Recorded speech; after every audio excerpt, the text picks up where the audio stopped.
Hello everyone. आज अपन start करने जा रहे हैं पीटीएस नंबर 25 के मैथमेटिक्स सेक्शन का सॉल्यूशन। और इसमें अपन देखेंगे कि किस तरीके से सारे क्वेश्चंस को सिंपलीफाई करना है, उनका शॉर्ट मेथड क्या है, या फिर कैसे टाइम बचा सकते हैं अपन किसी भी क्वेश्चन में। हर एक चीज़ को बहुत डिटेल वे में देखेंगे। बिना टाइम को वेस्ट किए हुए स्टार्ट करते हैं अपन। देखो, पहले क्वेश्चन में क्या दे रखा है, ये एक एक्सप्रेशन दे रखा है और इसकी अपन को वैल्यू बतानी है किसके बराबर होगी। देखो, ये बहुत ईज़ी क्वेश्चन होते हैं सारे के सारे। कभी भी दिमाग में पहली बात तो ये नहीं रखनी है कि क्वेश्चन मुश्किल है या फिर मैं क्या करूँ इसमें। आप कुछ ना कुछ उसमें हाथ-पैर मारना चालू करो। अब भाई देखो, 2 तरीके हैं इस क्वेश्चन को सॉल्व करने के। मैं हर एक क्वेश्चन के अंदर आपको ऐसे बता के चलूँगा कि क्या नहीं करना है और क्या करना है, जिससे आप समझ पाओ कि एग्ज़ाम के पॉइंट ऑफ व्यू से आप मतलब क्या अप्लाई करोगे वहाँ पे, ठीक है? तो जैसे देखो, अब एक बच्चा तो क्या करेगा, इनको मल्टीप्लाई करने की कोशिश करेगा। अरे भाई, मल्टीप्लाई करके आप पावर 6 है और ये कोस साइन में है, ये टेन कोट में है, मतलब बहुत मुश्किल बना दोगे इस क्वेश्चन को। तो मल्टीप्लाई करने से ज़्यादा बेटर मेरे को ऑप्शन ये लगता है कि मैं इसमें कोई भी एक वैल्यू रख दूँ। आप भाई इसमें 45 डिग्री भी रख सकते हो, 30 भी, 60 भी, कुछ भी रख सकते हो, जो आपको आसान लगता है वो रख दो। तो भाई जैसे मैं एक काम करता हूँ कि 60 डिग्री रख के आंसर निकाल देता हूँ, आप 45 डिग्री रख के आंसर निकाल के चेक कर लेना कि आंसर सही मारा है या नहीं आ रहा है, तो पता लग जाएगा अपन को, ठीक है? तो मैं 60 डिग्री रखता हूँ इसके अंदर, तो क्या आ जाएगा, कोस 60 की पावर 6 प्लस में साइन 60 की पावर 6 और माइनस में 1 है। इसके साथ में मल्टीप्लाई में है ये वाली चीज़, तो यहाँ आ जाएगा टेन 60 की पावर 2 प्लस में कोट 60 की पावर 2 और प्लस में 2 और प्लस में इसके साथ में 3 है। मतलब पहले ये पूरी चीज़ सॉल्व होगी, फिर प्लस में 3 होगा इसके साथ में। तो कैसे करेंगे अपन सिंप्लीफाई, देखिएगा। वैल्यूज रखनी है बस। कोस 60 की वैल्यू, ट्रिग्नोमेट्री टेबल जरूर याद होने चाहिए ऐसे क्वेश्चंस के लिए, ठीक है? तो कोस 60 की वैल्यू साइन 30 के बराबर यानी 1/2 और उसकी पावर कितनी आ जाएगी, 6। साइन 60 की वैल्यू रूट 3/2, उसकी पावर 6 आ जाएगी, -1। इसके साथ मल्टीप्लाई में क्या आएगा, टेन 60 का स्क्वायर। टेन 60 की वैल्यू तो रूट 3 होती है, तो उसका स्क्वायर हो जाएगा। कोट 60 की वैल्यू टेन 30 के बराबर होती है, यानी कि क्या आ जाएगा, 1/√3 और इसका होल स्क्वायर आ जाएगा, और प्लस में 2 और प्लस में 3। ठीक है, इसको अपन सिंप्लीफाई करेंगे। 2 की पावर 6 कितना होता है, एक बात और बता देता हूं मैं। 2 की पावर 10 तक और 3 की पावर 5 या 6 तक और 5 की पावर भी 5 या 6 तक, भाई आप पक्का याद करके रखो, ये बहुत हेल्पफुल चीज है, बहुत सारे क्वेश्चंस में इसका यूज आता है। तो अब जैसे देखो, 2 की पावर 6 64 हो जाएगा, प्लस में रूट 3 की पावर 6 करेंगे, मतलब 3 की पावर 3 हो जाएगी, यानी क्या आ जाएगा 27, और बटे में क्या आ जाएगा 2 की पावर 6, तो फिर 64 आ जाएगा, माइनस में 1 आ गया, इनटू में ये 3 आ जाएगा, ये प्लस में 1/3 प्लस में 2 और इसके साथ प्लस हो जाएगा 3। अब देखो अपन इसको बहुत आसानी से, ये तो नॉर्मल कैलकुलेशन है, अपन को एलसीएम लेना है और बस सोल्व करना है। तो देखो, इनका एलसीएम आ जाएगा 64, तो यहाँ तो आ गया 27 और एक 28 बन गया। 28 में से ये देखो कैसे होगा इसको सोल्व करने के लिए, 28 माइनस, भाई यहाँ पे तो 64 आएगा ना, ठीक है? और यहाँ क्या बनेगा, देखो 3 और 2 5 है, 5 प्लस 1/3 करना है। तो ये देखो ना, भाई चीजों को आप डायरेक्टली करना चालू करो। जब भी एक आता है तो इनको डायरेक्टली गुणा करके एक जोड़ दो, तो 16/3 आ जाएगा, प्लस 3 हो जाएगा। इसको सिंप्लीफाई करो, तो देखो ये क्या बनेगा, 28 में से 64 जाएगा तो कितना आएगा, 36 आएगा माइनस का, -36/64 इंटू में 16/3 और प्लस 3 है। अब ये कट जाएगा, काफी कुछ कटेगा इसके अंदर। 3 से 36 कटेगा 12 बार, 16 से 64 कटेगा 4 बार, 4 से 12 कटेगा 3 बार, तो -3 प्लस 3 का मतलब क्या हो गया, 0 आ गया, यानी 0 आएगा। अब आप 45 रख के एक बार इसको सोल्व करके देखना, जिससे आपको प्रैक्टिस भी हो जाएगी और पता भी लग जाएगा कि भाई सही चीजें कर रहे हैं या नहीं कर रहे हैं। ठीक है, अपन चलते हैं सेकंड नंबर के क्वेश्चन से। इसी तरीके से सारे क्वेश्चन बताऊंगा मैं। अब देखो, इसमें क्या बोला है कि तृतीयक अनुपात बोला है और मध्य अनुपात बोला है।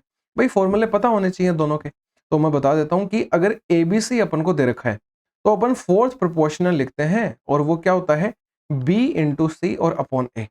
और अगर अपन को ए कोमा बी दे रखा है तो अपन थर्ड प्रोपोर्शनल लिखा करते हैं, और ये क्या होता है, बी का स्क्वायर अपॉन ए। और अगर ए बी ही दे रखा है तो मीन प्रोपोर्शनल अगर लिखना है तो रूट में ए बी अपना फॉर्मूला होता है। भाई जैसे देखो, आप इनको ये वाला जो है समानुपात वाला, इनको बेसिक फॉर्म में लिख के भी निकाल सकते हो तृतीयानुपाती, पर अगर अपन को फॉर्मूला याद है तो थोड़ी सी क्या है, कैलकुलेशन अपनी इजी हो जाती है और जल्दी सोल्व हो जाता है।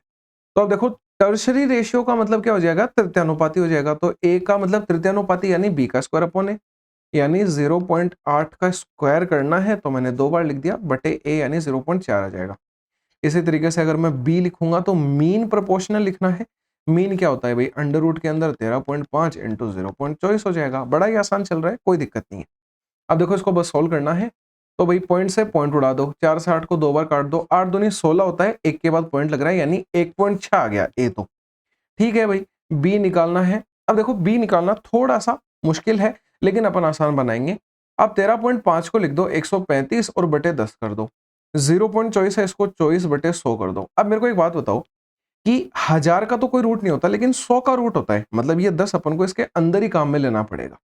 तो इस 100 का तो रूट मैं 10 बाहर निकाल देता हूं, डिनोमिनेटर में आएगा और इसको अपन सोल्व कर लेते हैं। तो देखो कैसे करेंगे, 135 को अपन लिख लेते हैं 9 गुणा, क्योंकि ये भाई 9 से कट रहा है, कट 3 से भी रहा है लेकिन मैं 9 से काट रहा हूं क्योंकि रूट लेना है अपन को, तो 9 का रूट 3 बाहर आ जाएगा। तो देखो क्या आ जाएगा, 9 एकम 9 और 9 पंजे 45 और इंटू 24 आ जाएगा और बटे 10 है। भाई एक बात बताना मेरे को, 5 से काट दूंगा 2 बार, 5 से 3 बार, 2 से 24 कट जाएगा 12 बार। तो देखो क्या हो गया, 12 इंटू 3 36 हो जाएगा। भाई 36 का रूट कितना होता है, 6 होता है। 9 का रूट कितना होता है, 3 होता है और बटे 10 आ जाएगा। सही बात है, यहां तक समझ में आया आपको? एक एक चीज का अपन ने रूट बाहर निकाल लिया। ये 18 बनेगा, 18 बटे 10 करेंगे यानी 1.8 आ जाएगा। भाई ए मिल गया, बी मिल गया। अब जो भी अपन से पूछेगा वो अपन सॉल्व कर सकते हैं। ए प्लस बी पूछ रहा है, इन दोनों को जोड़ना है। 16 और 18 को जोड़ेंगे तो 34 आ जाएगा, मतलब 3.4 आ जाएगा। बेसिकली अपना आंसर ये एकदम से सही हो जाएगा। मैंने क्या किया है, 1.6 प्लस 1.8 किया है, 3.4 आ गया। बड़ा ही आसान है। बस अगर अगर आपको ये फॉर्मूला याद है तो आप बताओ कितना आसानी से इस क्वेश्चन को सोल्व कर सकते हो। अपन चलते हैं थर्ड नंबर के क्वेश्चन पे।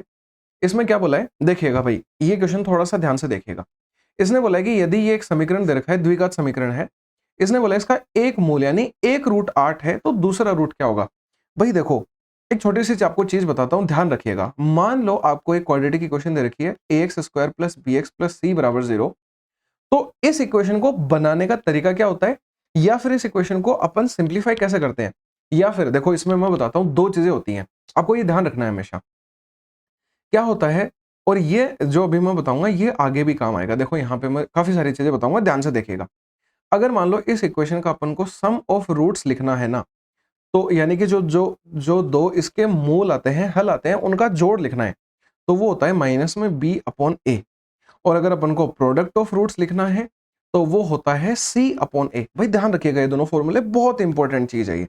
ठीक है, और अब इस चीज का अपन काम क्या लेते हैं कि भाई अगर अपन को क्वेश्चन में ऑलरेडी दे दे कि सम ऑफ रूट ये है, प्रोडक्ट ऑफ रूट ये है, आपको इक्वेशन बनानी है क्वाड्रेटिक वाली, द्विघात समीकरण बनाना है, तो कैसे बनाएंगे। इक्वेशन होती है x square minus sum of root into x plus में प्रोडक्ट ऑफ रूट्स और बराबर में 0। अब बताओ ये कितना आसान है। ये इसका मतलब क्या बन गया कि एक्स स्क्वायर माइनस में, अब सम क्या होता है, माइनस का बी अपॉन ए और इंटू एक्स आ जाता है, और प्लस में प्रोडक्ट ऑफ रूट क्या आ जाता है, सी अपॉन ए और बराबर 0 हो जाता है। ये बेसिक से अपनी इक्वेशन बन गई, ये एक्स्ट्रा चीजें हैं। यही चीज अपन क्वेश्चन पे अप्लाई करेंगे। भाई एक रूट अगर 8 दे रखा है, मैं सम ऑफ रूट निकाल सकता हूँ। 8 प्लस दूसरे रूट को आप एक्स मान लो, और सम ऑफ रूट तो क्या होता है माइनस बी अपॉन ए। यानी क्या आ जाएगा, देखो पहले माइनस का साइन फॉर्मूले वाला लगाएंगे, अब बी लिखूंगा, बी तो ऑलरेडी -19 है। ठीक है, और अपॉन में ए की वैल्यू तो 1 है भाई, एक्स स्क्वायर का जो कोफिशिएंट होता है वही तो होता है ए, यानी 1 आ जाएगा। तो देखो क्या आ गया, 8 प्लस एक्स बराबर 19, और यहां से x निकालेंगे अपन तो 11 आ जाएगा। 11 अपना इस क्वेश्चन का आंसर हो जाएगा। बड़ा ही इजी क्वेश्चन है, कहीं कोई दिक्कत नहीं है। अगले क्वेश्चन पे चलते हैं, फोर्थ नंबर पे। फोर्थ नंबर के क्वेश्चन में अपन को क्या गिवन है कि एक फिगर दे रखा है जिसमें पी और क्यू सेंटर है इन दोनों सर्कल के, और सर्कल जो है वो ए और बी पे। भाई देखो इस डायग्राम को अपन दोबारा से बना लेते हैं ताकि अपन को आसानी हो जाएगी सिंप्लीफाई करने में। तो देखो पहले एक सर्कल दे रखा है छोटा, फिर एक बड़ा सर्कल दे रखा है, ये इसका सेंटर है, ये इसका सेंटर है, यहां से ये मीट करवा रखा है इसने, और एक लाइन जो है वो इस तरीके से मीट हो रखी है इनको। ठीक है भाई, सीधी मान लेंगे इनको, कोई दिक्कत नहीं है। और इसने जो यहाँ पे मीट करवाया है वो भी मिला दिया, और इसने ये भी मीट करवा रखा है। बस यही अपन को डायग्राम दे रखा है। अब देखिएगा, इसने अपन को, अच्छा इनके मैं नाम भी लिख देता हूं ताकि आपको दिक्कत नहीं आएगी। तो ये देखिएगा, ये नाम है इनके सी, ये पी, ये बी हो गया, ये ए हो जाएगा, ये डी है, ये क्यू है, और ये अपन से एक्स डिग्री का मान पूछ रहा है। भाई बड़ा आसान क्वेश्चन है, बहुत ध्यान से देखिएगा। मैं क्या कर रहा हूं, मैं इस लाइन को यहाँ पे मिला दे रहा हूं, क्यों, ताकि मेरे को पी ए बी एक ट्राइंगल मिल जाए। इसकी हेल्प क्या रहेगी वो अपन बाद में देखेंगे। पहले एक बात बता देता हूं, इसने अपन को दे रखा था ये वाला एंगल 100 डिग्री दे रखा था, सीपीबी एंगल 100 डिग्री बना दिया मैंने। बहुत बारीकी से देखिएगा, अगर मैं आपको ये लाइन बोलूं कि ये जो है ना, ध्यान से देखिएगा भाई, ये जो है ये एक स्ट्रेट लाइन है, बिल्कुल ये स्ट्रेट लाइन दे रखी है इसने, स्ट्रेट लाइन पे एंगल 180 डिग्री होता है। तो अगर ये अपन को 100 दे रखा है तो ये जो मैं एंगल निकालूंगा ये 80 डिग्री आ जाएगा, क्योंकि टोटल 180 होता है। अब देखिएगा, ये सर्कल का सेंटर था, ये भी रेडियस है, ये भी रेडियस है। भाई इस डायग्राम में देख लो आप, उधर वाले में अपन साथ साथ में चीजें करते हुए चलते हैं ताकि आपको ढंग से दिख जाएगा। मैंने क्या बोला, बहुत बारीकी से देखिएगा। मैंने ये बोला कि ये सर्कल का सेंटर है, ये रेडियस है, ये रेडियस है, और अगर मैंने एक ऐसा ट्रायंगल बनाया है तो ये वाली लेंथ और ये वाली लेंथ अगर बराबर है तो ये आइसोसेलेस ट्रायंगल बन गया, यानी कि ये एंगल और ये एंगल बराबर हो जाएगा। अब देखो ये एंगल तो 80 है, तो इन दोनों का जो जोड़ है वो 100 आएगा। कैसे भाई, 80 प्लस एक्स, ये तो दोनों सेम होंगे, दोनों को एक्स एक्स मान लिया, बराबर 180। इंटरनल एंगल का जो जोड़ होता है वो 180 होता है, यानी 2x का मान 100 आ गया। अगर अपन x का मान इंडिविजुअली निकालना चाहते हैं तो वो 50-50 आ जाएगा, यानी कि क्या होगा भाई, ये वाला एंगल भी 50 आ गया और ये वाला एंगल भी 50 आ गया। अब देखिएगा कितनी आसानी से इस क्वेश्चन को अपन सिंप्लीफाई कर लेंगे। भाई ये एंगल अगर 50 आया है, फिर से एक लाइन पे तो स्ट्रेट 180 होता है, तो अगर मैं ये वाला एंगल निकालता हूं तो 130 आ जाएगा। ये वाला एंगल 130 आ गया क्योंकि ये एक स्ट्रेट लाइन थी, इधर 50 है तो इधर 130 आ गया। अब देखो भाई, इसको सिंप्लीफाई करने के लिए एक छोटा सा कंस्ट्रक्शन करना पड़ेगा। आप क्या करो, इसको कहीं भी सर्कल के सर्कमफ्रेंस पे मिला दो। मैंने ऐसा क्यों किया, देखिएगा ये येलो कलर वाला एक साइक्लिक क्वाड्रेटल बन गया, मतलब कि एक ऐसा चतुर्भुज बन गया जो सर्कल के सर्कमफ्रेंस पे चारों जगह पे टच हो रहा है। क्यों, क्योंकि मैं इसकी हेल्प लूंगा। भाई आमने सामने के जो साइक्लिक क्वाड्रेटल के एंगल होते हैं उनका जो जोड़ होता है वो 180 डिग्री होता है। भाई अगर ये 130 है तो ये वाला एंगल 50 डिग्री आ जाएगा। और अब मैं एक छोटी सी थ्योरम का काम में ले लूंगा कि अगर सर्कल का सर्कमफ्रेंस है, वो सर्कमफ्रेंस पे जो भी एंगल टेंड करता है वो सेंटर के ऊपर डबल होता है, यानी कि अगर ये एंगल 50 डिग्री है तो ये वाला एंगल 100 डिग्री हो जाएगा, यानी कि जो लास्ट ऑप्शन है वो एकदम से करेक्ट आंसर हो जाएगा अपने इस क्वेश्चन का। ठीक है, चलते हैं अपन 5 नंबर के क्वेश्चन पे। इसमें क्या बोला है कि एक शॉपकीपर है, वो 28% का डिस्काउंट देता है और फिर भी 30% का प्रॉफिट कमा लेता है। भाई बड़ा ही गजब का खेल खेल रहा है। मान लीजिए एक आइटम है वो 100 रुपए का है, आपने इस पे 28% का डिस्काउंट दिया। एक बात ध्यान रखिएगा हमेशा कि आपकी जो मार्क प्राइस होती है, मैं यहां पे बता देता हूं, मार्क प्राइस होती है, उस पे अगर आपने डिस्काउंट दिया है तो आपकी सेलिंग प्राइस निकल के आएगी। अगर आप कॉस्ट प्राइस पे क्या करते हो, कॉस्ट प्राइस पे प्रॉफिट या लॉस करवाते हो, तो भी आपका क्या निकल के आता है, सेलिंग प्राइस निकल के आता है। बस ये ध्यान रखिएगा। तो भाई ये अपनी मार्क प्राइस थी, इसने इस पे 28% का डिस्काउंट दिया, मतलब माइनस किया 28%, तो 100 पे 28 तो 28 कम, यानी 72 रुपए में वो एसपी कर रहा है, इस चीज को बेच रहा है 72 रुपए में। लेकिन वो क्या बोला कि फिर भी वो 30% का प्रॉफिट कमा रहा है। अरे भाई प्रॉफिट कमा रहा है, प्रॉफिट किस पे कमाता है, सीपी पे कमाता है। तो अब मैं यहां से सीपी निकाल लूंगा इसकी हेल्प से। अब सीपी कैसे निकलेगा, देखो मैं पहले आपको डायरेक्ट मेथड बताऊंगा, फिर मैं बताऊंगा कि ये कहां से आया। आप ऐसा करिएगा, मान लो आपको कॉस्ट प्राइस निकालनी है, तो ये 72 को आप लिखो, इंटू 100 करो और बटे क्या करो, 100, मतलब 30% का लाभ है ना, तो 130 कर दो। अब ये कैसे आता है देखिएगा, मैं मान लेता हूं कि इसकी सीपी एक्स है, इस एक्स सीपी पे मैं 30% का लाभ करवाता हूं, यानी 130 बटे 100, और ऐसा करने से मेरा एसपी निकल के आएगा। एसपी तो 72 दे रखा है इसने, अब यहां से आप एक्स निकालोगे तो 72 गुणा 100 बटे 130 हो जाएगा। यही चीज मैंने डायरेक्टली करी है। तो बस छोटा सा हिंट दे देता हूं कि अगर कॉस्ट प्राइस पे प्रॉफिट या हानि करेगा तो नीचे आपका 100 आएगा और ऊपर लाभ या हानि आ जाएगी। सेलिंग प्राइस में जस्ट उल्टा हो जाता है कि ऊपर 100 आ जाता है, नीचे लाभ या हानि आ जाती है। अब इसको सोल्व कर लो, 0 से 0 कट जाएगा, ये आ जाएगा 720 बटे 13। इसको एक बार सोल्व कर लो भाई, काम आएगा ये आगे। तो 13 पंजे 65 होता है, और फिर 70 बचेगा, फिर 13 पंजे 65 होता है, फिर 70 बचेगा, तो 50 आ जाएगा, तो 13 चौके 52 तो ज्यादा हो जाएगा, 13 3 39, 55.33 आ जाएगा। कोई बात नहीं। अब देखो ये क्या कर रहा है, ध्यान से सुनिएगा। ये बोल रहा है कि अगर वो गेन करता है 39.90 ऑन द सेल ऑफ एक आर्टिकल, मतलब एक आर्टिकल बेचने पे वो कितना रुपया कमाता है, 39.90। भाई उसने खरीदा 55 में, बेचा 72 में, अपने लिए वो कितना कमा रहा है, इन दोनों को घटा के निकलेगा। क्वेश्चन में इसने कितना दे रखा है, 39.90, वैल्यू बटा किसकी, गुणा चाहिए जिसकी। तो 39.90 एक वैल्यू है, ये किसकी है, इन दोनों के अंतर की, यानी 72 माइनस 55.3 की।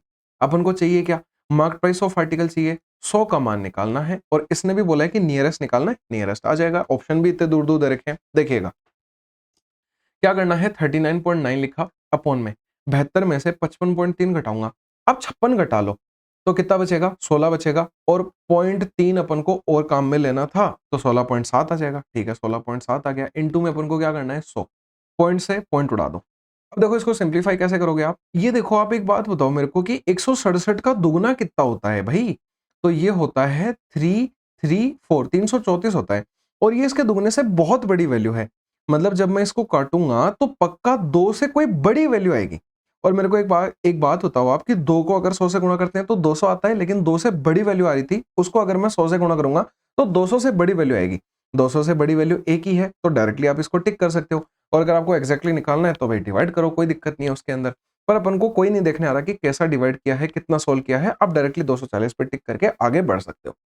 ठीक है भाई, अप्रोक्सीमेट आंसर निकाल दिया है। छठे नंबर पे चल लेते हैं। काफी इजी क्वेश्चन है ये, अपन को अलजेब्रा का क्वेश्चन है। इसके अंदर ये एक्सप्रेशन दे रखा है और ये वैल्यू फाइंड करनी है। देखो भाई, x square minus 3x plus 1 is equal to 0। अब भाई कैसे चमकेगा कि ये वैल्यूज कैसे आएंगी, बड़ा ही आसान है। आप कुछ मत करो, ये जो आपको एक्सप्रेशन दे रखा है ना, इसमें x का भाग दे दो। तो x का अगर मैं भाग दे दूंगा तो कोई फर्क नहीं पड़ेगा, क्योंकि इधर भी x का भाग लग जाएगा। दोनों तरफ सेम चीज है, डिवाइड या गुणा करने पे कोई भी फर्क नहीं पड़ता। लेकिन ऐसा करने से सॉल्यूशन आ जाएगा। कैसे आएगा कि भाई यहाँ पे तो देखो x से डिवाइड किया मैंने तो x बच गया, यहाँ सिर्फ 3 बच गया, इसके नीचे x आ जाएगा भाई बराबर 0। यहाँ से x प्लस 1 अपॉन एक्स की वैल्यू अगर अपन निकालेंगे तो वो 3 आ गई। अब देखो पूरा क्वेश्चन सोल्व हो जाएगा। क्यों, क्योंकि देखो मेरे को यहाँ पे जो वैल्यूज हैं वो बड़ी आसानी से मिल जाएंगी। इससे अगर अपन को x square plus 1 upon x square निकालना है तो कुछ नहीं करना होता, इसका स्क्वायर करो और उसमें से 2 सब्ट्रैक्ट कर दो। ये रू मतलब दिमाग में बिठा लो अपने, बहुत बार क्वेश्चन आता है इस चीज का। तो 3 का स्क्वायर किया 9, 9 में से 2 घटा दिया यानी 7 आ गया। अब मेरे को तो एक्स की पावर, ये तो मैं यहाँ पे काम में ले लूंगा, कोई दिक्कत नहीं है, पर 8 पे भी तो जाना है। तो देखो अब मैं इससे फिर इसका स्क्वायर कर रहा हूं, तो फिर क्या करो, 7 का स्क्वायर कर दो 49, उसमें से 2 घटा दो तो 47 आ जाएगा। अब एक बार और कर दो, लास्ट बार ये पावर 4 था भाई, लास्ट बार करेंगे तो एक्स की पावर 8 प्लस 1 अपॉन एक्स की पावर 8, ये कितना आ जाएगा, 47 का स्क्वायर करो और उसमें से 2 घटा दो। अब मैंने आपको 47 के स्क्वायर की ट्रिक बताई हुई है। अब अपने जो शॉर्ट वीडियोस है ना, जो ट्रिक वाले वीडियो हैं, जिन्होंने भाई नहीं देखा है उसका मैं लिंक अटैच कर दूंगा, आप जाके जरूर चेक करना। बहुत शानदार ट्रिक्स हैं, वो इतना टाइम बचाएंगे आपका। अब जैसे 47 का स्क्वायर करना है भाई, जिसको याद है वो तो ऑब्वियसली एक्सेल कर रहा है, जिसको याद नहीं है उसके लिए तरीका मैं बताता हूँ। भाई 47 50 से कितना कम है, 3 कम है, तो इस 47 में से 3 और घटा दो, कोई जितना नीचे गिरा हुआ है उसको और नीचे गिरा दो। हालांकि ये बात लागू नहीं होती है, लेकिन अपन भाई अपना सोल्यूशन आसान बनाने के लिए कर रहे हैं। तो 3 और घटाया तो 44 आ गया, उसका आधा कर दो, 44 का आधा 22 होता है। और अब अपन ने जो 3 घटाया था उसका स्क्वायर इसके आगे लगा दो, तो 2209 आ गया। पर मेरे को तो 2 घटाना है इसके अंदर से, और मेरे फॉर्मूले के हिसाब से हर जगह जो अपन 2 घटा रहे थे, तो 2207 आ जाएगा। 2207 यहाँ लिख दो, ठीक है, आंसर आ गया अपना। इसको सॉल्व कर लो बस। तो इसका दुगना हो जाएगा 4414, और 35 इसमें से घटाना है। 14 में से 5 जाएगा, लास्ट में 9 आएगा, ठीक है। और 10 में से 3 जाएगा तो 7 आएगा। 7 9 वाला ऑप्शन कौन सा है भाई, ये भी है, ये भी है, ये भी है, तो पूरा सॉल्व करना पड़ेगा। यहाँ कितना बच जाएगा, 43 बच जाएगा, ये वाला अपना आंसर आ जाएगा। कितना इजी है, कोई दिक्कत नहीं लगी आपको कहीं भी। अगर भाई देखो मैंने बता रखा है, कहीं कोई दिक्कत आती है एसएससी मैंने चैट पे आई है, जो भी अपना डाउट है वो पूछिए, एंड टू एंड आपको सोल्यूशन मिल जाएगा, ठीक है। अपन चल लेते हैं 7 नंबर के क्वेश्चन पे। ये बोल रहा है कि ratio of number of TV set अपन को फाइंड करने हैं जो ए कंपनी ने सेल किए हैं और बी कंपनी ने जो सेल किए हैं 2015 के अंदर, उसका रेशियो बताना है। ये 2015 साल का डेटा दे रखा है। जो ब्लू लाइन है वो तो टीवी सेट मैन्युफैक्चर बता रहा है, और जो ऑरेंज लाइन है वो सोल्ड वाले बता रहा है। अपन को सोल्ड का रेशियो निकालना है। पहले ए कंपनी का देखो भाई, इसने कितना बेचा है, ये एक मिनट अपन जूम करके देख लेते हैं। इसने 64 बेचा है, कोई दिक्कत नहीं है, अपन लिख लेते हैं। इसने 64 बेचा, लेकिन ये 1000 में था नंबर, तो 64,000 बेचे इसने, मतलब 64,000 टोटल था उसका मैन्युफैक्चरिंग। उसका 75% इसने बेचा। 75% की वैल्यू कितनी, 3/4, फ्रैक्शन में लिख दिया मैंने। नीचे भी भाई क्या होगा, बी कंपनी के द्वारा भाई 90, यानी कि 90,000 बनाए इसने। तो इसने बेचा कितना है, ये कितना परसेंटेज दे रखा है, 64% दे रखा है। तो 64% का मतलब क्या हो जाएगा, 64/100। अब देखो इसको अपन सॉल्व कर लेंगे। भाई ये 3 जीरो से ये 3 जीरो उड़ा दो, ये 100 के 1 जीरो से 1 जीरो उड़ा दो, ठीक है। तो बचे हुई चीजों को लिख लेते हैं। 64 गुणा 3/4 बटे 9 गुणा 64 आ जाएगा, और बटे वाला 10 को मैंने ऊपर भेज दिया। 64 से 64 उड़ा दो, 3 से 9 3 बार कट जाएगा। 10/12 काटेंगे तो क्या आ जाएगा, 5/6, 5/6 लास्ट ऑप्शन में दे रखा है। कहीं कोई मुश्किल नहीं है। डीआई के क्वेश्चन ऑब्वियसली आपके लिए एक बोनस माने जाते हैं। बिल्कुल मत घबराइएगा, बेसिक कैलकुलेशन अगर आपको आती है तो आप आराम से सॉल्व कर सकते हो। 8 नंबर के क्वेश्चन पे चलते हैं। इसमें क्या बोला है कि सम ऑफ 3 नंबर जो है वो 98 है। ये बोला है कि if the ratio first to the second is 2:3। देखिएगा कितना आसान कंसेप्ट बताता हूं, बहुत इजी है कि A/B इसने दे रखा है 2:3 और सेकंड टू द थर्ड यानी B/C 5:8 दे रखा है। अरे भाई 5:8 इसके नीचे छापो, ये 3 को इधर लिखो, 5 को इधर लिखो। आपका रेशियो क्या आ जाएगा, इनको गुणा कर दो 10, इनको गुणा कर दो 15, इनको गुणा कर दो 24। इससे आसान कोई मेथड नहीं है रेशियो निकालने का। आप फालतू में उनको बराबर करोगे, आप उनको गुणा करोगे, भाग करोगे, पता नहीं क्या क्या करोगे। डायरेक्टली लिखा, चीजों को कॉपी किया और गुणा किया, आंसर आ गया। अब इसने क्या बोला अपन को कि ये जो जोड़ है तीनों नंबर का वो 98, वैल्यू बटा किसकी, गुणा चाहिए जिसकी। भाई वैल्यू मेरे को एक 98 दे रखी है, किसकी वैल्यू है, 10, 15 और 24 के जोड़ की। इनको जोड़ो भाई, कितना आ रहा है, 49 आ रहा है। मेरे को निकालना क्या है, थर्ड नंबर निकालना है। थर्ड नंबर तो मेरा 24 है, वैल्यू बटा किसकी, गुणा चाहिए जिसकी। ये इसका दुगना है, 24 दूनी 48, अपना आंसर आ जाएगा। अब बताओ कितना इजी है। एक फॉर्मूला ध्यान में रखना है, वैल्यू बटा किसकी और गुणा चाहिए जिसकी। इससे इजी कुछ भी नहीं है। 9 नंबर पे चलो, क्या बोल रहा है, ग्रेटेस्ट नंबर बताना है अपन को जो इस फॉर्म का हो, जो 22 से डिविजिबल होना चाहिए, 5 से डिविजिबल नहीं होना चाहिए। भाई मैं तो प्रेफर ये करूंगा कि आप ऑप्शन से जाओ इस क्वेश्चन के अंदर, आसान बनाएगा देगा। ठीक है, देखो भाई 5 से डिवाइड नहीं होना चाहिए। भाई ये वाला ऑप्शन तो 5 से डिवाइड हो रहा है, इसको तो पहले ही उड़ा दो। ठीक है, आगे इसने क्या बोला, 22 से डिविजिबल होना चाहिए। 22 का मतलब क्या होता है, 2 गुणा 11, मतलब 2 से विभाजित होना चाहिए। भाई क्या ये ऑप्शन 2 से विभाजित हो रहा है, अरे लास्ट में यूनिट डिजिट तो 1 है, कैसे होगा, नहीं हो सकता। या तो ये होगा या फिर ये होगा, इन दोनों को यहां लिख रहा हूं मैं, 234058 और क्या है 234652। मेरे को पहली बात तो इसने एक बात बोल दी थी कि ग्रेटेस्ट निकालना है, बड़ी संख्या। ऑब्वियसली बड़ी ये है, ये देखो ये 234058 है, ये 234652 है। भाई ये बड़ा है 6 के कारण। ठीक है भाई, अब मेरे को तो बस ये बताना है कि इनमें से डिवाइड कौन सा हो रहा है, कौन सा नहीं हो रहा, दोनों से। मैं पहले 2 से तो दोनों हो रहे हैं, 2 का काम खत्म हो गया। अब 11 से देखो, 11 का डिविजिबिलिटी रूल बता रखा है मैंने आपको ट्रिक से। अल्टरनेट नंबर को जोड़ना होता है, 2 और 4 6, 6 और 5 11। 11 में से क्या घटाना है, 3 और 0 3, 3 और 8 11। भाई अगर ये जोड़ करके घटाने से 11 या फिर 0 या फिर ऐसा कुछ भी नंबर आता है तो पक्का डिविजिबल होता है। ये तो हो रहा है 11 से डिवाइड, एक बार स्कोर चेक करो, 2 और 4 6, 6 और 5 11, माइनस 3 और 6 9, 9 और 2 11। भाई दोनों डिवाइड हो रहे हैं 22 से और दोनों ही 5 से डिवाइड नहीं हो रहे। बस अपन को ग्रेटेस्ट ढूंढना था, ग्रेटेस्ट ये वाला नंबर है, यानी ये ऑप्शन सही हो जाएगा, मतलब जो सी ऑप्शन है वो एकदम से करेक्ट आंसर आ जाएगा। अब आप अगर वैसे निकालने जाते हैं तो आपको काफी सारे कॉम्बिनेशंस ट्राई करने पड़ते हैं, लेकिन इस क्वेश्चन में कॉम्बिनेशन ट्राई करना लेंदी पड़ेगा, तो अपन ऑप्शन से चले गए हैं। ठीक है, 10 नंबर पे चलते हैं कि एक आइटम है, उसकी जो प्राइस है वो 20% से कम करी गई है और ऐसा करने से कस्टमर को ये होता है ओरिजिनल प्राइस बतानी है। भाई एक छोटी सी कहानी समझिएगा इस क्वेश्चन के लिए। आप इस क्वेश्चन को मैथमेटिकल इक्वेशन का हटा के खुद के दिमाग से भी सॉल्व कर सकते हो, कहानी दिमाग में होनी चाहिए। क्या, मेरे को एक बात बताओ, आज के दिन आपको कोई ऐसे बोल दे कि आपको चीनी के लिए 300 रुपए फिक्स है कि वो लगाने ही लगाने हैं। अब क्या हो रहा है कि भाई 30 रुपए किलो चीनी आती है, 30 रुपए प्रति किलो चीनी आती है, तो आप 10 किलो चीनी ला पा रहे हो। ये प्राइस थी और ये कंजप्शन था, बिल्कुल सही बात है। भाई कल के दिन क्या होता है कि जो प्राइस है वो डबल हो जाती है, 60 हो जाती है। तो भाई आपको क्या करना पड़ेगा, आपका कंजप्शन आपको उसी हिसाब से एडजस्ट करना पड़ेगा। भाई प्राइस बढ़ी तो कंजप्शन कम करना पड़ गया, मैं 5 केजी ही ला पाऊंगा क्योंकि मेरे को प्राइस तो 300 फिक्स थी। ठीक है, यानी अपन को क्या समझ में आया कि अगर प्राइस बढ़ती है तो कंजप्शन कम करो, प्राइस कम होती है तो कंजप्शन को बढ़ाओ। यही कहानी लगा के मैं इस क्वेश्चन को सोल्व करूंगा, ध्यान से देखिएगा। ठीक है, ये तो एक एग्जाम्पल था, यहाँ पे इसका सोल्यूशन देख रहे हैं। भाई जो प्राइस है आइटम की वो 20% से कम कर दी गई, 20% की फ्रैक्शन 1/5 होती है, यानी जो प्राइस थी वो 5 से 1 कम करके 4 कर दी गई। इतना समझ में आता है। तो अगर मेरे को मेरा कंजप्शन देखना है, एडजस्ट करना है, तो कंजप्शन को 4 से 5 करना पड़ेगा। इतना आपको समझ में आता है तो आप सोल्व कर लोगे। इसने क्या बोला, ऐसा करने से कस्टमर जो है वो 2 किलो ज्यादा चीनी खरीद पाता है या फिर ज्यादा कुछ भी खरीद पाता है 360 रुपए के लिए। भाई अपन कितना ज्यादा खरीद पा रहे हैं, 1 किलो ज्यादा खरीद पा रहे हैं। ये कंजप्शन किलो में ही तो होता है अपना, तो अपन तो 4 से 5 1 किलो ज्यादा खरीद पा रहे हैं। इसने मेरे को 2 दे रखा है, तो 2 एक वैल्यू है, वो किसकी है, 1 की है वो वैल्यू। सही बात है, अपन को चाहिए किसकी वैल्यू, अपन को 4 किलो की वैल्यू चाहिए। 4 किलो की वैल्यू चाहिए, मतलब इसने यही तो पूछा ना कि ओरिजिनल प्राइस पर केजी ऑफ आइटम। भाई ये ओरिजिनल चीजें होती हैं, ये बढ़ी या घटी हुई होती हैं। तो मैंने निकाल लिया कि 8 किलो वो खपत कर रहा है।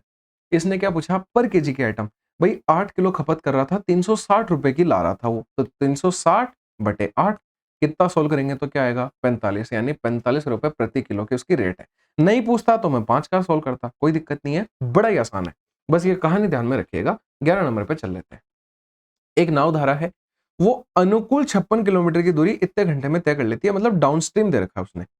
56 किलोमीटर है, डाउनस्ट्रीम में मैंने आपको बहुत बार बताई है ये कहानी। देखिएगा आप कि जैसे मान लो इधर आपकी नाव जा रही है और इधर ही आपका पानी बह रहा है, तो पानी आपकी नाव को हेल्प करेगा और आगे बढ़ाने में जल्दी बढ़ाएगा, यानी आपकी स्पीड बढ़ेगी। मतलब आप डाउनस्ट्रीम में हमेशा x प्लस वाई लिखते हो। ये कितनी देर में कर लेता है, 3.5 घंटे में कर लेता है। इसने बोला ratio of boat in still water, boat की स्पीड को x मानते हैं और स्पीड ऑफ स्ट्रीम जो है धारा की वो y मानते हैं। ये रेशियो इसने 3:1 दे रखा है। ओके, आगे चलते हैं। ये बोले कितना टाइम लगा घंटे में बोट को कवर करने में 41.6 kilometre down stream. 41.6 kilometre down stream, मतलब अपन को ये सॉल्व करना है, यानी कि अपन को x प्लस वाई निकालना है। अरे भाई कितना आसान है निकालना, मैं बताता हूँ। x प्लस वाई की वैल्यू मेरे लिए तो फ्रैक्शन में, रेशो में 4 है, यहां पे मैं 4 पुट कर सकता हूं, लेकिन x लगाना पड़ेगा। क्यों, क्योंकि ये 3x है, ये 1x है। तो क्या आ जाएगा, 56/4x बराबर 3.5। इसको सोल्व करिए, पॉइंट हटाइए, बटे 10 आएगा। 7 से 56 8 बार, 7 से 35 5 बार, 5 से 10 2 बार, 2 से 4 2 बार और 2 से 8 4 बार। x उधर चला जाएगा, x की वैल्यू 4 आ जाएगी। x की वैल्यू 4 आ गई, यानी क्या हो गया कि जो अपनी ये नाव की जो स्पीड थी वो 3x का मतलब 12 हो गई। जो स्ट्रीम की स्पीड है वो 1x यानी 4 हो गई। ये एग्जैक्ट वैल्यू आ चुकी है, पहले अपना फ्रैक्शन था। भाई 41.6 करवाना है अपन को x प्लस वाई, यानी 12 और 4 कितना होता है, 16। ये सोल्व करना है, अब बताओ आराम से कर लोगे। पॉइंट हटाओगे, नीचे 10 आ जाएगा। इसको काट लो भाई, 4 से काट लो 4 बार, 4 से काट लो 10 बार और 104 बार कट जाएगा। फिर 4 से काट लो, तो काटेंगे तो कितना आएगा, 4 दूनी 8 और 26, तो 26/10 का मतलब 2.6 आ गया, 2.6 आंसर आ जाएगा। अब बताओ कितना इजी है, कहीं कोई दिक्कत नहीं है, काफी इजीली अपन ने सिंप्लीफाई कर दिया। ठीक है, 12 नंबर पे चल लेते हैं। एक निश्चित धनराशि है, वो R% प्रति वर्ष की दर से साधारण ब्याज पर 3 वर्षों में इतने रुपए हो जाती है। भाई 3 सालों में 9,766 रुपए हो जाती है, R% की रेट है। और वही सिंपल इंटरेस्ट है 4 से 1/2 वर्षों में, मतलब कि 9/2 वर्षों में कितनी हो जाती है, 10,849 हो जाती है। और रेट ऑफ इंटरेस्ट भी सेम है, मतलब R% ही है। ये बोल रहा है आर का मान बताओ। अरे भाई बड़ा इजी क्वेश्चन है, देखो भाई हर बार यही काम करना है। 9.5 सालों के लिए और 3 सालों के लिए अपन को अमाउंट दे रखा है। अगर मैं इन दोनों को घटा दूंगा तो देखो क्या आएगा, 9/2 माइनस 3। 9/2 क्या होता है, 4.5। 4.5 में से 3 साल आप घटाओगे तो 1.5 साल आ जाएगा, यानी 1.5 साल के लिए आपका कितना हो जाएगा वो, इन दोनों को घटाओ भाई, ये 3 आएगा, फिर 14 में से 6 जाएगा तो 8 आएगा। इनको मैं घटा के लिख रहा हूँ यहाँ पे और कुछ भी नहीं कर रहा। फिर यहाँ पे 0 आ जाएगा, फिर 1 आ जाएगा।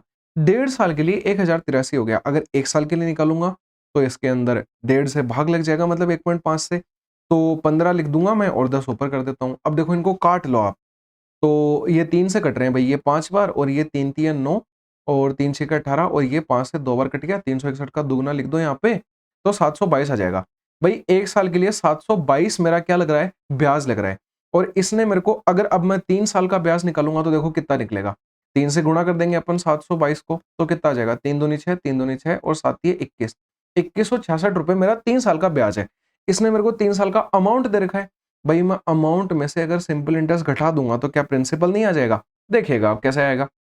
मैंने क्या 9766 इसमें से माइनस कर दिया 2166 को, तो प्रिंसिपल निकल के आएगा। कितना आता है देखिएगा, ये 0 आता है, ये 0 आएगा, ये 6 आएगा और ये 7 आएगा। 7600 मेरा प्रिंसिपल आ गया। अब बताओ आप आर नहीं निकाल सकते। अरे भाई 7600 आपका प्रिंसिपल है और 3 साल के लिए रेट आपकी R% है, बटे अगर अपन 100 करते हैं, बराबर में क्या आता है, इंटरेस्ट आता है। इंटरेस्ट तो मेरा 2166 रुपए था। कैलकुलेशन करनी है, 00 से 00 काट दो और 3 से इसको काट दो, 7 2 2, 722 बार कट गया। यहां से मेरे को आर निकालना है, 76 से इसको भाग देंगे तो देखिएगा भाई एग्जैक्टली ऑप्शन दे रखे हैं क्लोज क्लोज, तो 722/76 एग्जैक्टली तो कटेगा नहीं इससे, क्योंकि देखो 760 होता है, 760 में से 76 कम करने पे भाई ये तो आ नहीं पाएगा। मतलब ये उसके बीच की कुछ वैल्यू आ रही है, मतलब 9.5 आ जाएगा। भाई मैंने कैसे किया ये, ध्यान से देखिएगा। 722/76, भाई 76 का 10 गुणा करता हूं तो 760 होता है, और 76 का 9 गुणा करेंगे तो कितना आएगा, 684 आएगा।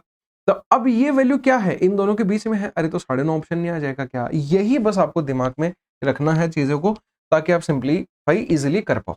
13 नंबर पे चल लेते हैं। बेसिक से कैलकुलेशन है, आराम से हो जाएगी। छोटा सा फॉर्मूला लगाना है बस। देखो ए मतलब ए का क्यूब है, माइनस में बी यानी बी का क्यूब है। भागिएगा मत, लेकिन एक पॉइंट इसने एक्स्ट्रा दे रखा है, वो अपन को थोड़ा सा दिमाग में रखना है बस। भाई मैं क्या करूं, इनके नीचे 100 कर लेता हूं, दोनों पॉइंट हटा के। इनके नीचे भी 100 कर लेता हूं, इनके नीचे भी 100 कर लेता हूं। तो ये बन क्या गया भाई, जो बटे वाला 100 है ना, वो तो अपन क्या कर लेते हैं, ऊपर भेज देते हैं।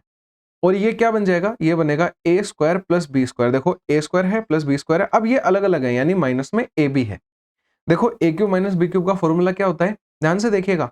ये होता है ए प्लस बी इंटू में A square plus B square minus A B, और इंटू में 100 कट जाएंगे। ये क्लियर कट दिख गया अपन को, A square plus B square minus A B अपन ने काट दिए।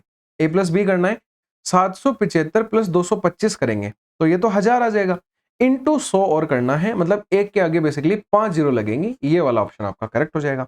भाई अगर ये पॉइंट नहीं देता ना, तो सिर्फ अपना 1000 ही आंसर आता, लेकिन पॉइंट दिया है तो उसकी वजह से 100 इसमें एक्स्ट्रा गुणा हो जाएगा, तो ये आंसर आ जाएगा, कोई दिक्कत नहीं है। 14 नंबर के क्वेश्चन पे चल रहे। 14 नंबर के क्वेश्चन में क्या बोला है कि ए प्लस बी का होल स्क्वायर करना है, माइनस में ए माइनस बी का होल स्क्वायर करना है। ये देखो पहले पीटीएस में भी आया था, पिछले वाले में भी, और मैंने जब भी बताया था कि आप ए प्लस बी का होल स्क्वायर माइनस ए माइनस बी का होल स्क्वायर सोल्व करते हो तो ये 4ab आता है। भाई ध्यान रखिएगा ये चीज। और अगर इनके बीच में प्लस वाला साइन आ जाता है ना, इसी सेम चीज के बीच में, तो आपकी एक छोटी सी फॉर्म चेंज हो जाती है, 2 इंटू ए स्क्वायर प्लस बी स्क्वायर आ जाता है। बस ये ध्यान रखिएगा, इतना ही करना है। तो अब भाई यहाँ पे तो 4ab लगेगा, यानी 4 इंटू 2.697 इंटू में 0.498। अब भाई इसको सोल्व करना है, कैसे सोल्व करेंगे देखिएगा। ऑब्वियसली अपन इतना बड़ा मल्टीप्लाई तो एग्जाम में नहीं करने जा रहे हैं, इतना टाइम भी नहीं है और कैलकुलेटिव भी है। आसान बनाएंगे इसको, अप्रोक्सीमेटली आंसर निकालेंगे। मेरे को एक बात बताओ, आप इसे अप्रोक्सीमेटली 0.5 नहीं मान सकते क्या? मान सकते हैं। 0.5 का मतलब क्या होता है, 1/2, ठीक है। और इसे आप मतलब अप्रोक्सीमेटली 2.5 मान लो। 2 से मैं 2.5 को काटता हूं तो कितना आता है, 1.2 के लगभग समथिंग कुछ वैल्यू आएगी।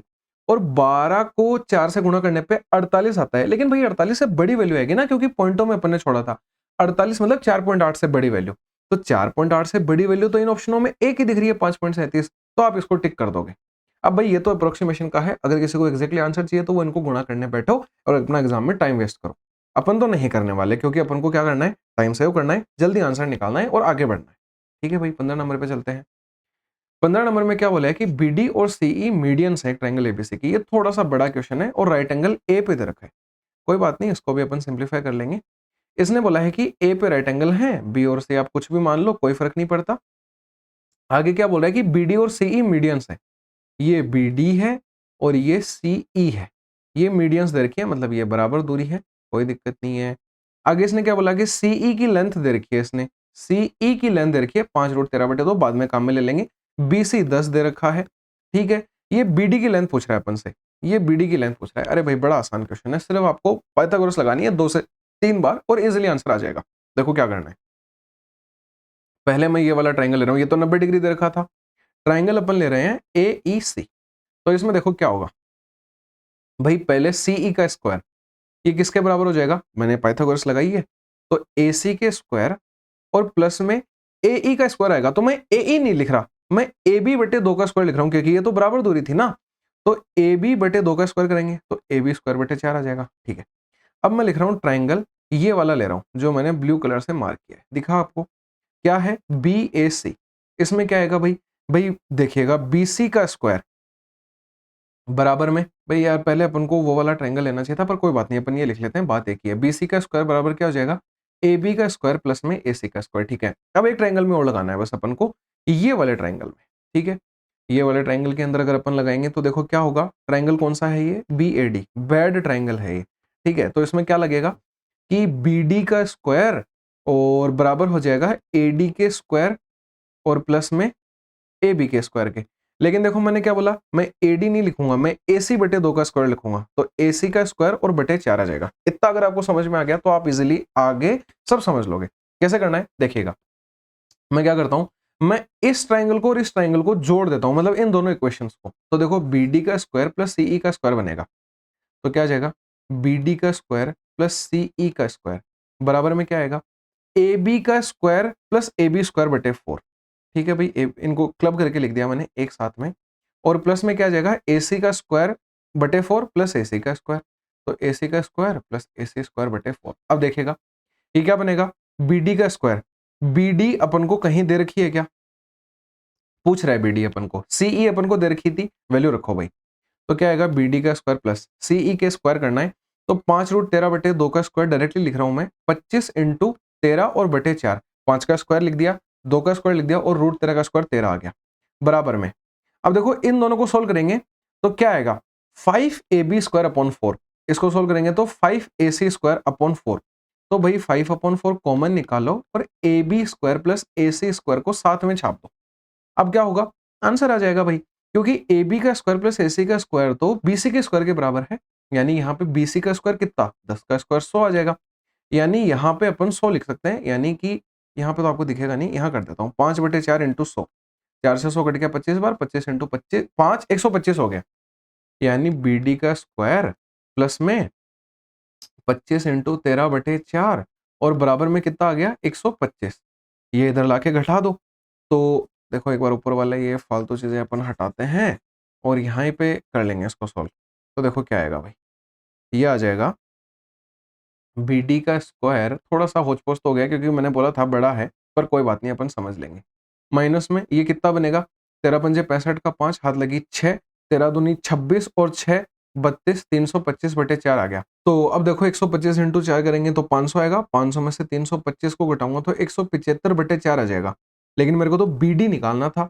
तो BD क्या आ जाएगा, 175/4 का रूट आ जाएगा, भाई 4 का रूट तो नीचे 2 आ गया, 175 को आपको क्या लिखना पड़ेगा, ब्रेक करके लिखना पड़ेगा, कैसे लिखेंगे, इसे अपन लिख सकते हैं 7 गुणा 7×2 14, 7×5 35, तो इसका रूट, अब भाई 25 का रूट तो 5 हो जाएगा, तो 5/2 तो बाहर आ गया और √7 रूट में रह जाएगा, तो 5/2 √7 आंसर आ गया। भाई थोड़ा सा होच पोच में मान सकता हूँ हो गया, पर आराम से अपन को समझ में आ जाएगा, किसी को नहीं आया तो एक बार रिवाइंड करके देख लेना, पक्का आ जाएगा, बहुत आराम से समझाया मैंने।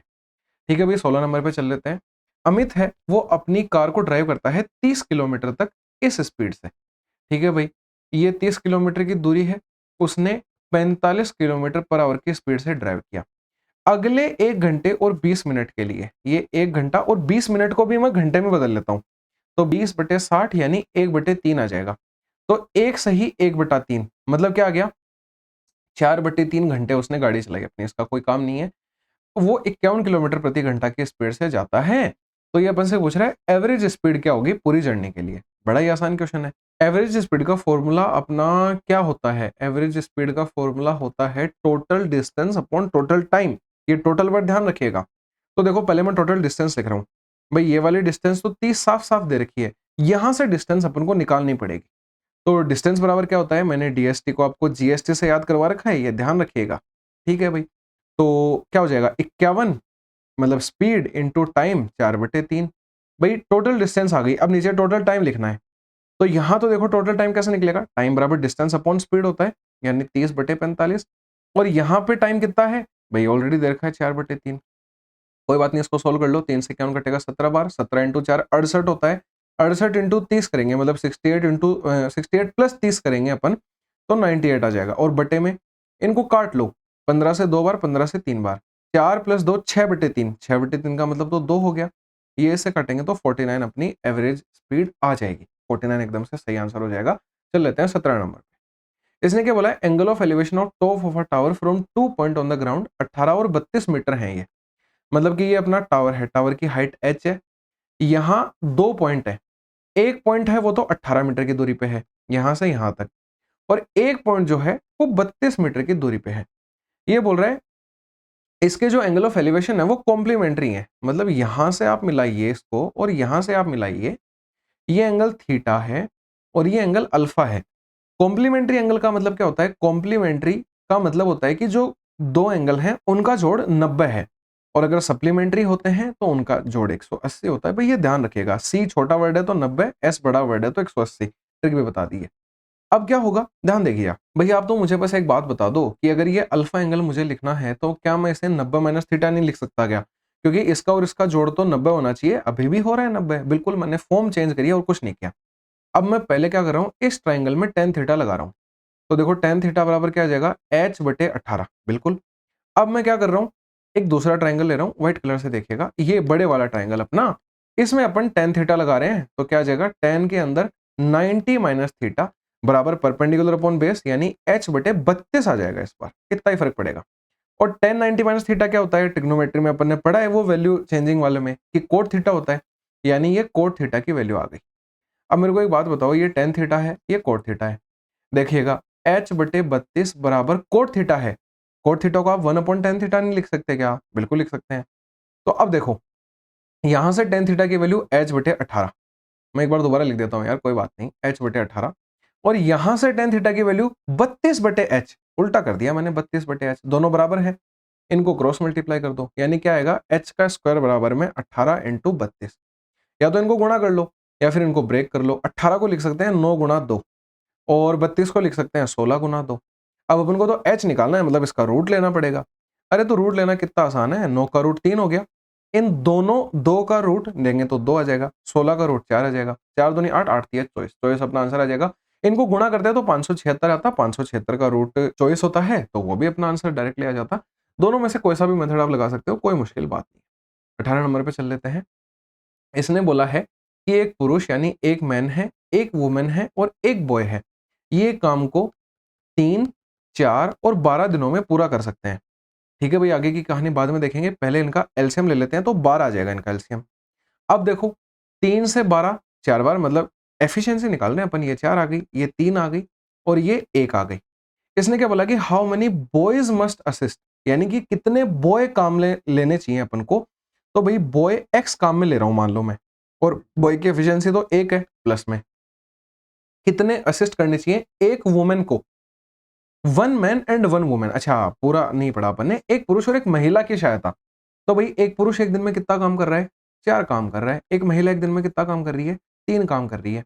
एक दिन में इनको ये काम पूरा करना है, 12 काम पूरा करना है। अरे तो भाई 12 काम पूरा कैसे होगा, ये 7 हो गया भाई, नीचे यहाँ पे 12 आना चाहिए जब भी तो काम पूरा होगा। अब ये 7 ऑलरेडी आ चुका है, 12 बनाना है तो यहाँ x की जगह पे 5 लेना पड़ेगा मेरे को, क्योंकि देखो 5 इंटू 1 करूंगा तो 5 आ जाएगा, फिर ये जुड़ के 12 बन जाएगा। यानी कि मेरे को टोटल जो है वो 5 लड़के चाहिए, एक औरत और एक आदमी के साथ में काम को एक दिन में पूरा करने के लिए। मतलब बेसिकली क्या किया मैंने, देखो टोटल वर्क ये है, एक दिन में पूरा करना है। किससे करवाना है, बराबर में x इंटू 1 प्लस में 4 और प्लस में 3। तो भाई मैंने बस यहाँ से x निकाला है, कोई दिक्कत नहीं है, आप अपने हिसाब से निकाल लेना। अपन चल लेते हैं 19 नंबर के क्वेश्चन पे। इसमें क्या बोला है कि एवरेज ऑफ 5 नंबर जो है वो 26.4 है।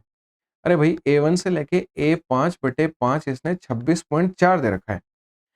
फर्स्ट नंबर इज, यानी कि जो पहला नंबर है वो 1/5 है बचे हुए 4 नंबर्स के, यानी कि 1/5 है किसका, A2 से लेके A5 तक का। तो ये बोल रहा है पहला नंबर क्या है, बड़ा आसान क्वेश्चन है, कुछ नहीं करना। मेरे को एक बात बताओ, A1 की वैल्यू तो A1 ही है, A2 से लेके A5 तक की वैल्यू क्या हो जाएगी, 5 गुणा A1 हो जाएगी। बिल्कुल कोई दिक्कत नहीं है, ये बराबर किसके आ जाएगा, ये मैंने गुणा कर दिया यहाँ पे, तो 5 इंटू 26.4 के ये बराबर हो जाएगी। ये तो जुड़ के 6A1 आ गया, इसको गुणा करो, 5 चौके 20, 6 पंजे 30 और 2 32, 3 कैरी लगी, 5 दूनी 10 और 3 13, एक के बाद पॉइंट लग जाएगा, यानी कि 6A1 बराबर 132 आ गया। मेरे को तो A1 निकालना है तो ये 22 आ जाएगा, यानी कि जो 22 है वो एकदम से करेक्ट आंसर हो जाएगा। पहला नंबर पूछा था, पहला A1 है अपना, यानी 22 सही हो जाएगा। चल लेते हैं 20 नंबर के क्वेश्चन पे, मुश्किल से 5-6 क्वेश्चन बचे, इजीली हो जाएगा।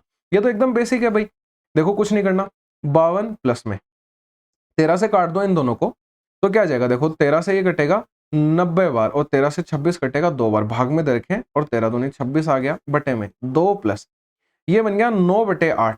ठीक है, ऑफ का मतलब गुणा होता है, माइनस में ये 5 बटे 4 आ गया। इस क्वेश्चन में बस एक खास बात है ध्यान रखने वाली, मैं हर पीटीएस में रिवाइज करवाता हूं ये आपको कि भैया बोर्ड मास तो याद रखते ही रखते हो, उसके साथ में वी एक बोर्ड मास याद रखो। वी का मतलब विनिकुलम होता है, और ये विनिकुलम काम कहां पे आता है, ध्यान से देखिएगा। मान लो आपको दे रखा है 3 + 4 × 7, तो भाई कायदे से पहले ये सोल्व होता है लेकिन अगर मैं इस पे विनेकुलम यानी बार लगा दूंगा तो पहले 3 + 4 आप 7 सोल्व करोगे, फिर गुणा करोगे, इतना ही फर्क पड़ता है। अब इस पे आ जाते हैं अपन, बेसिक बेसिक से कैलकुलेशन है, ये 45 आ जाएगा। तो 52 + 45 + 26 करना है अपन को, और नीचे देखो ये क्या बनेगा, 9/4 - 5/4, तो ये 4/4 यानी 1 आ जाएगा, और 2 + 1 कितना बन गया, 3, तो नीचे तो 3 आ गया, ऊपर वालों को जोड़ लेते हैं। तो 2 और 5 7, 7 और 6 13 का 3, एक कैरी लगी, 9 और 1 10, 10 और 5 15 और 2 17। भाई जैसा एक बच्चा पेपर में सिंप्लीफाई करेगा, मैं हर एक क्वेश्चन को वैसे ही सिंप्लीफाई करता हूँ। मैं ना कोई कैलकुलेशन में स्टेप्स कट करता हूँ, ना एक्सप्लेनेशन में करता हूँ। भाई जैसा आप दिमाग लगाओगे वैसा ही चल रहा है। तो आप कभी भी ये मत सोचना कि सर ने तो ऐसे कर लिया, अपन खुद कैसे करेंगे, ठीक है? तो ये थोड़ा-सा आप बस मेंटालिटी को बदलिए और आराम से आप सब कुछ सीखते जाएँगे। इसको अपन सोल्व कर लेंगे, 5 और 4 9 2, अच्छा ये 1 1 2 3 आ जाएगा ये, मतलब ये 123/3 आ गया। इसको अपन काटेंगे तो 41 अपना इसका एकदम से करेक्ट आंसर आ जाएगा। ठीक है भाई? चल लेते हैं 21 नंबर के क्वेश्चन पे। ये भी बहुत बढ़िया क्वेश्चन है और इंटरेस्टिंग क्वेश्चन भी है। एक रेक्टेंगुलर शीट दे रखी है अपन को, ये रेक्टेंगुलर शीट है। इसने बोला है कि भाई 32 तो इसकी लंबाई है, 18 इसकी चौड़ाई है। इसने क्या बोला इस क्वेश्चन में कि स्क्वायर काटे गए हैं चारों कोनों से। यहां से भी काटा 3-3 भुजा का, यहां से भी काटा 3-3 भुजा का, यहां से भी और यहां से भी, चारों कोनों से काट दिया। और ये बोला एक बॉक्स बनाया गया है, तो वॉल्यूम क्या होगी बॉक्स की? अरे भाई वॉल्यूम बहुत ही आसान है निकालना। वॉल्यूम का फॉर्मूला क्या होता है एक बॉक्स का? Length into breadth into height होता है। ठीक है, लेंथ अपनी कितनी है भाई? 32 टोटल थी, उसमें से 3 और 3 6 घटा दो आप, तो लेंथ तो अपनी कितनी आ जाएगी? 32 - 6 गुणा में ब्रेड्थ कितनी आ जाएगी? देखो भाई ब्रेड्थ 18 थी, 18 में से 3 और 3 6 घटा दो आप, तो 18 - 6। और हाइट कितनी हो जाएगी? अरे भाई 3-3 सेंटीमीटर आपने काटा है, तो यही तो आप खड़ा करोगे, तो 3 हाइट आ जाएगी इसकी। अब इसको सोल्व कर लो, 32 - 6 कितना हो जाएगा? 26 हो जाएगा। 18 - 6 कितना हो जाएगा? 12 इंटू 3 आ जाएगा। इसको सोल्व कर लो, 26 इंटू 36 करना है अपन को। तो ये कितना आ जाएगा? 26 इंटू 6 करते हैं अपन तो 156 आता है, तो 6 आ गया, 15 कैरी लग गई। 26 इंटू 3 करते हैं 78 आता है, 78 में 15 जोड़ेंगे अपन तो 92 आ जाएगा, यानी 926 अपना आंसर आ गया। एक सेकंड, 26 30 है, 78 ही आता है, 78 में 5 जोड़ेंगे तो 83 और 93 आ जाएगा ना, 936 आ जाएगा। ठीक है, 936 आ जाएगा, जो सेकंड ऑप्शन है वो एकदम से करेक्ट हो जाएगा। 22 नंबर पे चल लेते हैं। हाँ भाई ये बहुत बढ़िया क्वेश्चन है, ठीक है। एक बार अपन इसको स्किप करके चलते हैं, मैं लास्ट में इसको अच्छे से समझाऊंगा। एक बार अपन 23 नंबर पे आ जाते हैं, 23 24 25 कर लेते हैं, फिर अपन 22 पे आ जाएंगे। एक खेत है, उसमें एक बिजली का बिल का एक हिस्सा तो स्थिर रहता है, तो जो हिस्सा स्थिर रहता है उसे मैं एक्स मान लेता हूँ। भाई मैं एक चीज अज्यूम करता हूँ कि आप अगर ये सॉल्यूशन देखने आ रहे हो तो आप क्वेश्चन पढ़ के आ रहे हो या फिर पेपर को एक बार अटेम्प्ट कर आ रहे हो, तो भाई मैं पूरा क्वेश्चन पढ़ के उसको समझाने की मेरे को नीड नहीं लगती है, इसलिए मैं डायरेक्टली सॉल्यूशन स्टार्ट कर देता हूँ। इसने क्या बोला कि एक हिस्सा तो स्थिर है, उसे अपन ने एक्स मान लिया, और दूसरा हिस्सा बिजली की खपत की नई इकाइयों की संख्या के आधार पर बदलता रहता है। मतलब ये बदलता रहता है कि जितना आप एक्सपेंडिचर मतलब खर्च कर रहे हो उतना बदलेगा वो। इसलिए क्या बोला, एक महीने में 480 यूनिट बिजली की खपत हुई। अरे तो भाई 480 यूनिट की खपत हुई, इसके हिसाब से मैंने वाई मान लिया, और ये टोटल जो मेरा खर्चा आया वो 1620 रुपए आया, कहीं कोई दिक्कत नहीं है। दूसरे महीने में भी भाई एक हिस्सा तो बराबर रहेगा, उसने 690 जब यूज किए तो इसके हिसाब से वाई, और बराबर में कितना 2250 रुपए की खपत होगी। ये बोल रहा है अगर अगले महीने 500 यूनिट की बिजली खपत होती है तो एक हिस्सा तो अपन एक्स फिक्स रखते हैं, 500 खपत करते हैं इनटू वाई, और बराबर में क्वेश्चन मार्क। क्यों? क्योंकि ये निकालना है, मेरे को पता नहीं है, क्योंकि उस महीने का बिल ही तो पूछ रहा है अपन से। तो देखो भाई इन दोनों को ऑब्वियसली सोल्व करना है, तो मैं घटाऊंगा, नीचे वाले में से ऊपर वाली घटा रहा हूं, तो एक्स से तो एक्स कट जाएगा। 690 में से 480 को घटाऊंगा तो कितना आएगा? 0 आ जाएगा, 1 आ जाएगा और 2 210 वाई आ गया, बराबर में यहाँ भी 0 आ जाएगा, ये 3 आ जाएगा, और ये 630 आ गया, 0 से 0 कट गया, वाई बराबर 3 आ गया, वाई की वैल्यू 3 आ गई। मेरे को बताओ आप वाई की वैल्यू 3 रख के यहाँ एक्स नहीं निकाल सकते? बिल्कुल निकाल सकते हैं अपन। तो देखो क्या आ जाएगा, एक्स प्लस में 48 इंटू 3 करना है मेरे को, ठीक है। तो एक बार तो मैं ऐसे ही लिख देता हूँ, 480 इंटू 3 बराबर में 1620। अब यहाँ से एक्स निकालना है अपन को, 1620 में से क्या घटाएंगे अपन? ये देखो ये 0 और ये 4, और 4 3 12 और 2 14, 144 आ गया। ये घटाएंगे भाई, 180 आ जाएगा यहाँ पे। अब मैं ये दोनों चीजें एक्स और वाई आके यहाँ पे पुट कर दूंगा, मेरा आंसर आ जाएगा। तो 180 प्लस में 500 इंटू 3 करना है, तो ये तो 1500 बन गया, और ये 1680 बन जाएगा इसमें जुड़ के। तो जो सी ऑप्शन है वो एकदम से सही हो जाएगा, कहीं कोई दिक्कत नहीं है। 24 नंबर पे चलते हैं।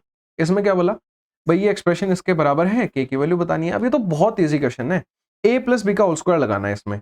तो देखो क्या आ जाएगा, साइन स्क्वायर थीटा प्लस में कोसेक स्क्वायर थीटा, ये कोसेक है भाई देखिएगा, है ना, प्लस में 2ab आएगा, तो 2 इंटू में साइन थीटा इंटू में कोसेक थीटा, फिर प्लस के अंदर इसका स्क्वायर लिख देते हैं अपन, तो कोस स्क्वायर थीटा प्लस में सेक स्क्वायर थीटा और प्लस में 2 इंटू कोस थीटा इंटू में सेक थीटा, और बराबर में क्या दे रखा है मेरे को, के प्लस में टेन स्क्वायर थीटा और प्लस में कोट स्क्वायर थीटा। भाई कुछ नहीं है, सिर्फ आइडेंटिटीज का खेल है, अगर आइडेंटिटीज दिमाग में है तो मुश्किल से मुश्किल एक स्टेप में सॉल्व कर दोगे, क्योंकि sine square theta plus cos square theta 1 होता है, कोसेक स्क्वायर थीटा और माइनस में कोट स्क्वायर थीटा भी 1 होता है, sec square theta minus tan square theta भी 1 होता है। मैं इनको उधर लाते जा रहा हूँ, साइन थीटा से कोसेक थीटा कट जाएगा तो प्लस में 2 आ जाएगा, कोस थीटा से सेक थीटा कट जाएगा क्योंकि रेसिप्रोकल होता है एक दूसरे के, प्लस में फिर भी 2 आ जाएगा, इधर के बचेगा तो के आ गया, के की वैल्यू कितनी आ जाएगी, 2 और 2 4 5 6 और 1 7, यानी जो के की वैल्यू है वो 7 आ जाएगी, जो पहला ऑप्शन है वो एकदम से सही हो जाएगा। 25 नंबर पे आ जाते हैं भाई, पीछे कंपाउंड इंटरेस्ट वाला भी करना है, भाई भागिएगा मत। इस क्वेश्चन में क्या बोला है 25 नंबर में कि ratio of student enrolled in cap A में 14, 16 और 17वें साल में, तो देखिएगा भाई एक सेकंड कि क्या, हाँ ठीक है, तो 14 के अंदर कितने हैं 160 हैं, फिर 16 में कितने हैं, बोनस वाला क्वेश्चन है भाई, जोड़ सकते हैं आराम से, 140 आ जाएगा, और 2017 के अंदर कितना 220 आ जाएगा, ये 0 ये 2 और यहाँ 2 1 3 1 4 1 5 520 आ गया। 520 का रेशियो निकालना है कैंप बी में 15, 18 और 19 में, 15, 18 और 19 में, ठीक है, तो लिख लेंगे अपन 15 में 240 है और 18 में 200 है और 19 में 280 है, ये 0 ये 12 और ये 720, तो 520 बटे 720 करना है। अब मेरे को एक बात बताओ, ये डायरेक्टली किससे कट रहे हैं, 4 से कट रहे हैं, 4 से 0 0 तो काट दिया अपन ने, 4 से 13 बार कट गया और ये 4 से 18 बार कट जाएगा, तो 13 बटे 18 इस क्वेश्चन का अपना एकदम से करेक्ट आंसर हो जाएगा। अब चल लेते हैं कंपाउंड इंटरेस्ट वाले पे। ये देखो भाई बढ़िया क्वेश्चन है, दो तरीके हैं इसको सोल्व करने के। एक तरीका तो ये है कि आप पहले 2 साल का निकालो, फिर 2 बटे 5 साल का निकालो और उनको ऐड करके आराम से बता सकते हो कि कंपाउंड इंटरेस्ट क्या होगा। मैं एक स्मार्ट अप्रोच लगाऊंगा इसके अंदर, क्या लगाएंगे देखिएगा भाई, 2 से ही 2 बटा 5 साल के लिए मैं इफेक्टिव रेट निकाल लेता हूं। कैसे देखिएगा भाई, 15% की रेट लगी 2 साल के लिए, तो 15% और 15%। अब अगली पूरी साल थोड़ी है, अगली तो 2 बटे 5 साल ही है, इसके हिसाब से 15% लगेगा, तो देखो 6% ही तो लगा ना मेरा, तो 15%, 15% और 6%। अब मैं इफेक्टिव का फॉर्मूला होता है a plus b plus a b बटे 100, इसको सोल्व कर लेंगे अपन, तो देखिएगा क्या आएगा भाई। पहले तो 15 और 15 के सोल्व किया अपन ने, तो 15 प्लस 15 30 हो गया, और यहाँ पे 2.25 आ जाएगा, क्योंकि देखो 15 गुणा 15 बटे 100 करेंगे अपन, तो ये तो बन गया 32.25। अब 6 के साथ में निकालना है अलग से, तो देखो क्या आएगा 32.25 प्लस 6 प्लस में क्या आएगा 32.25 इंटू 6 और बटे 100, यही तो करना है अपन को, ये कैलकुलेशन है भाई करनी पड़ेगी। तो 32 और 6 कितना हो गया 38.25 प्लस में, भाई पॉइंट हटाया तो डबल जीरो आ गई नीचे, इनको गुणा कर लो, 6 पंजे 30 का 0, 3 कैरी लगी, 6 दूनी 12 और 3 15 का 5, एक कैरी लगी, 6 दूनी 12 और 1 13, फिर एक कैरी लगी, 6 3 18 और 1 19, और अब 4 के बाद में पॉइंट लग जाएगा, यानी ये आ जाएगा, मतलब क्या आ गया देखिएगा 38.25 और इसमें जोड़ना है 1.935, यहाँ 5 आ जाएगा, ये 8 आ गया, यहाँ 40.185 अपनी रेट आ गई इफेक्टिव। अब भाई बताओ कौन सॉल्व नहीं कर सकता इसको, 46,000 रुपए हैं, इसके ऊपर 40.18185, इसको सॉल्व करना है भाई। अगर मेरे को कंपाउंड इंटरेस्ट निकालना है तो मैं क्या करूंगा 40.185 से इसको गुणा कर दूंगा और बटे क्या हो जाएगा 100 हो जाएगा, ठीक है। ये पॉइंट हटाएंगे, नीचे 3 जीरो आएंगे, इन तीनों जीरो से तो ये तीनों जीरो काट दी, इन दोनों जीरो को रख लो आप और इसको गुणा करो आप, तो या तो देखो काटो या फिर सोल्व कर लो, मैं काटना प्रेफर करूंगा क्योंकि छोटा बन जाएगा, भाग देने में आसानी होगी। तो देखो पहले मैंने क्या किया 5 से काटा, इसको 20 बार आया, इसको 5 से काटा अपन ने 8 आया, 5 दिए 15 आया, अच्छा पहले भाग नहीं जाएगा ना तो 0 आएगा, फिर 5 दिए 15 आएगा, फिर 35 के लिए 7 आ जाएगा। अब देखो भाई 2 गुणा 10 लिख दो इसे, और 2 से 46 को काट दो 23 बार। अब बताओ 23 से इसको गुणा करना कितना आसान है, 23 का पहाड़ा आता है अपन को, ठीक है 23 से गुणा करके लिख रहा हूं मैं, तो 23 इंटू 7 करेंगे अपन, तो कितना आ जाएगा 161 आता है, तो एक आ जाएगा 16 कैरी लगेगी। 23 इंटू 3 कितना होता है 69 होता है, 69 में 16 जोड़ना है अपन को, तो 85 आ जाएगा, क्योंकि 0 के कारण मैंने 85 पूरा लिख दिया, इस बार कैरी लगाने की नीड नहीं है। और 23 इंटू 8 कितना होगा 184 आ जाएगा, तो 184 आ गया, और बटे क्या करना है 10 करना है, तो क्या आ जाएगा यहाँ पे पॉइंट लिख जाएगा, यानी ये 10 हटा दिया मैंने 18485, 18485 ये आंसर आ जाएगा। अप्रोक्सीमेटली उसने दे रखा था, 0.1 का कोई खेल नहीं है। आप इसमें अप्रोक्सीमेट कैलकुलेशन नहीं कर सकते हो क्योंकि ऑप्शन देखो आप, ये सिर्फ आपसे इस क्वेश्चन में कैलकुलेशन ही करवा रहा है, इसीलिए ये दिया गया है। बाकी भाई इफेक्टिव रेट वगैरह निकालना तो एक कॉम्प्लीमेंट्री चीज है। तो इसी तरीके से भाई आज के अपने पेपर के पूरे 25 के 25 क्वेश्चन सिंप्लीफाई होते हैं। अपन ने बहुत इजीली सारे क्वेश्चंस को समझा। कहीं कोई दिक्कत लगे तो एसएससी मैंने चैट पे आइए, एनी टाइम आपके लिए वो अवेलेबल है। बाकी अपन अगले अगले अगले सॉल्यूशन के साथ में मिलते हैं, तब तक के लिए बाय बाय, टेक केयर।